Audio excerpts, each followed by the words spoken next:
the next question is question number 8.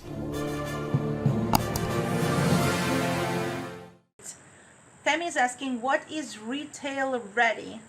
Is it standard or is it different for the individual retail companies?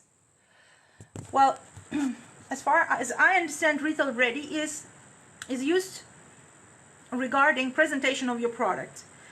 You have web page, and the products on this web page are retail ready. So everything, all the pictures on this web page are made with as close as possible colors to the product, with the exact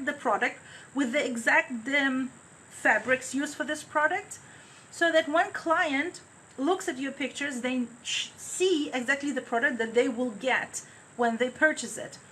On the top of that, you have all the necessary information under your product. When client reads this information about sizing, about composition, about how to care for the garment, they understand everything around this garment. So this is retail ready.